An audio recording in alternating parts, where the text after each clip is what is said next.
मुबारक हो दोस्तों, फिर से गंगोली को चेयरमैन की कुर्सी पर बैठा दिया गया है। जहां पर जय शाह होगा वहां पर कुछ ऐसी स्क्रिप्ट लिखी जाएगी। जय शाह बहुत खूबसूरती से ऐसी स्क्रिप्ट लिखते हैं, मास्टर हैं जय शाह ऐसी स्क्रिप्ट लिखने पर। किस कुर्सी पर बैठा दिया है गंगोली को, उसके बारे में बताऊंगा। उससे पहले यह बताना चाहूंगा, इंडियन प्लेयर्स के सेंट्रल कॉन्ट्रैक्ट को रिन्यूअल कर दिया गया है। 35 प्लस प्लेयर्स शामिल किए गए हैं। पाकिस्तान में चेक करें तो या दूसरे क्रिकेट बोर्ड की तरफ हम देखते हैं 25 के अराउंड होते हैं, इससे ज्यादा नहीं होते। लेकिन बीसीसीआई ने 35 प्लेयर सिलेक्ट किए हैं इसके लिए। और जो ए प्लस कैटेगरी है उनकी सालाना जो पेमेंट होगी वो होगी 7 करोड़। उससे पहले भी 7 करोड़ थी, रिन्यूअल होने के बाद भी 7 करोड़ है। फिर ए कैटेगरी वाले को 5 करोड़, फिर बी कैटेगरी वाले को 3 करोड़, फिर सी कैटेगरी वाले को 1 करोड़ दिया जाएगा। यानी 4 कैटेगरी रखी गई है बीसीसीआई की तरफ से। वो कौन कौन से प्लेयर है उसके बारे में बताऊंगा।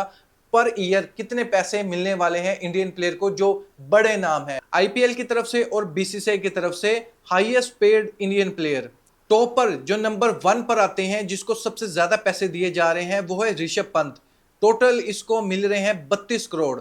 27 करोड़ आईपीएल की तरफ से और 5 करोड़ बीसीसीआई की तरफ से। सेकंड पर आते हैं अय्यर। आईपीएल की तरफ से इसको मिल रहे हैं 26 करोड़ और बीसीसीआई की तरफ से 3 करोड़। टोटल इसकी अमाउंट बनती है ऑलमोस्ट 30 करोड़। फिर तीसरे नंबर पर विराट कोहली का नंबर आता है, जिसको मिल रहे हैं 28 करोड़। 7 करोड़ बीसीसीआई की तरफ से, 21 करोड़ आरसीबी की तरफ से। फिर जसप्रीत बुमराह 7 करोड़ बीसीसीआई की तरफ से, 18 करोड़ आईपीएल की तरफ से। टोटल इसकी अमाउंट बनती है 25 करोड़। फिर नाम आता है रविंद्र जडेजा का, इसकी अमाउंट बनती है टोटल 25 करोड़। 7 बीसीसीआई की तरफ से, 18 करोड़ आईपीएल की तरफ से। फिर नाम आता है अय्यर का, केकेआर का ये प्लेयर है, लेकिन इसको बीसीसीआई की तरफ से कोई कॉन्ट्रैक्ट नहीं दिया गया, लेकिन आईपीएल की तरफ से इसको हैवी अमाउंट देकर सिलेक्ट किया गया था, लेकिन वैसे इसकी परफॉर्मेंस नहीं है। फिर बाद में रोहित शर्मा का नाम आता है, जिसको मिल रहे हैं 23 करोड़। शुभमन गिल 21 करोड़, हार्दिक पांड्या 21 करोड़, जसवाल 21 करोड़, अक्षर पटेल 19 करोड़। 16 आईपीएल की तरफ से, 3 बीसीसीआई की तरफ से। फिर नाम आता है सूर्य कुमार यादव का, जो कि कैप्टन भी है। इसको बी कैटेगरी में रखा गया। 3 करोड़ मिल रहे हैं बीसीसीआई की तरफ से, लेकिन मुंबई इंडियन की तरफ से इसको मिल रहे हैं 16 करोड़। टोटल अमाउंट इसकी 20 करोड़ बनती है। फिर नाम आता है ऋतुराज का, आईपीएल की तरफ से 18 करोड़, बीसीसीआई की तरफ से 8 करोड़। टोटल अमाउंट इसकी भी बनती है 19 करोड़। मैं इस नाम से हैरान हूं, इसको शामिल होना चाहिए था या तो बी कैटेगरी में या फिर ए कैटेगरी में, लेकिन बीसीसीआई ने इसको रखा है सी कैटेगरी में। बहुत ही अच्छा बॉलर है इंडियन टीम की तरफ से। बीसीसीआई की तरफ से इसको 1 करोड़ दिए जा रहे हैं। आईपीएल में इसकी सैलरी बनती है 18 करोड़, इसकी भी टोटल अमाउंट 19 करोड़ बनती है। ऐसे ही है संजू सैमसन, इसको 19 करोड़। के राहुल बीसीसीआई की तरफ से इसको 5 करोड़ मिल रहे हैं, आईपीएल की तरफ से 14 crore. Total amount 19 crore. Indian spinner bowler Chahal, इसको सेंट्रल कॉन्ट्रैक्ट से फारिग कर दिया गया है। आईपीएल की तरफ से इसको 18 करोड़ दिए जा रहे हैं। मोहम्मद सिराज को एक कैटेगरी में रखा गया है, बीसीसीआई की तरफ से 5 करोड़, आईपीएल की तरफ से 12 करोड़ दिए जा रहे हैं। टोटल 17 करोड़। कुलदीप यादव बीसीसीआई की तरफ से 3 करोड़, आईपीएल की तरफ से 13 करोड़। टोटल अमाउंट बनती है इसकी भी 16 करोड़। ये कुछ प्लेयर थे जिनको सेंट्रल कॉन्ट्रैक्ट में जगह मिली है और हाईएस्ट प्लेयर थे जिसको इंडिया की तरफ से सबसे ज्यादा पैसे मिल रहे हैं। लेकिन मैं 2-3 नामों से बहुत ही हैरान हूं। हार्दिक पांड्या, हार्दिक पांड्या की ये कैटेगरी नहीं बनती। हार्दिक पांड्या को इसको टॉप पर होना चाहिए था। आप जानते हैं एक्सपीरियंस है जडेजा के पास, लेकिन हार्दिक पांड्या भी बेस्ट ऑलराउंडर है इंडिया की तरफ से। बैटिंग भी करके जाता है, बॉलिंग भी करके जाता है, हर जगह पर टीम इंडिया को मैच जितवा रहा होता है अगर वो फिट हो तो।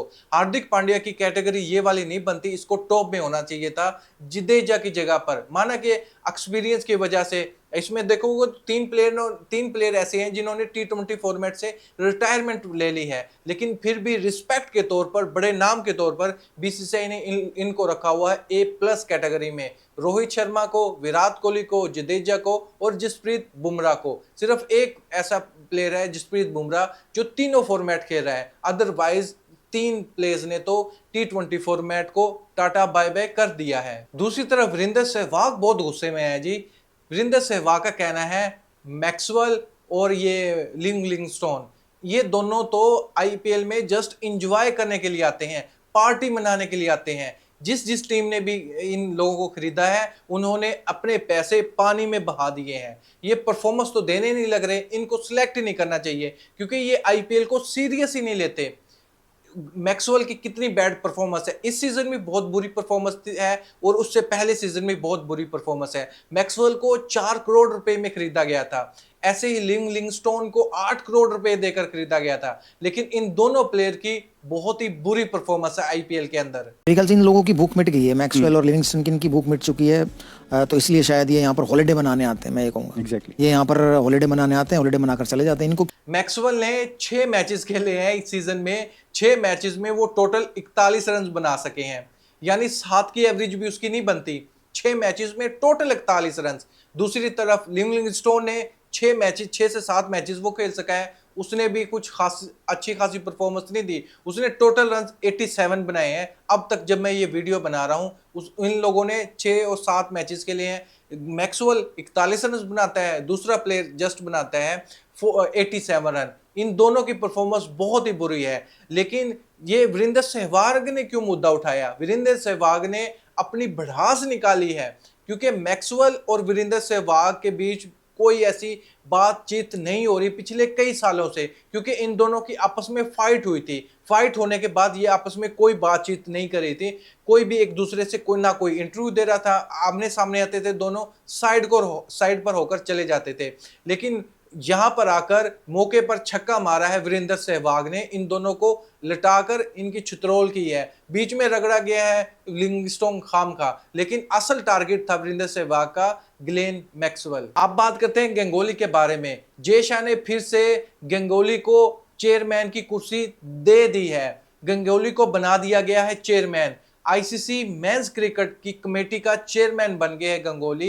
ये पहले भी बन चुके हैं, अब दोबारा से इसको मौका दिया गया है। यानी इस टाइम इंडियन की 5 उंगलियां घी में है, सर कढ़ाई में है, मौज ही मौज है, कोई पूछने वाला कुछ नहीं है, क्योंकि ICC is equal to Indian cricket council ही बन चुका है। आईसीसी का चेयरमैन कौन है? जय शाह है, एक इंडियन है। अब आईसीसी मेन क्रिकेट कमेटी का चेयरमैन कौन है? एक इंडियन है, वो गंगोली है। तो फर्क इन लोगों को पड़ता नहीं है, पाकिस्तान का नाम दूर दूर तक नहीं है। दूसरे जो इन लोगों के पार्टनर हैं, वो कमेटी के मेंबर जितने भी हैं, वो भी दूसरी क्रिकेट बोर्ड की तरफ से सिलेक्ट किए गए, लेकिन पाकिस्तानी कोई भी नहीं है। साउथ अफ्रीका से भी है और इंग्लैंड की तरफ से भी है, आई थिंक ऑस्ट्रेलिया की तरफ से है, और क्या नाम न्यूजीलैंड की तरफ से भी है, लेकिन नहीं है तो पाकिस्तान की तरफ से नहीं है इस कमेटी का कोई भी मेंबर। लेकिन इंडिया वाले अपनी मर्जी से रूल बनाने लग रहे हैं, मौज करने लग रहे हैं, क्योंकि चेयरमैन है इस टाइम जय शाह।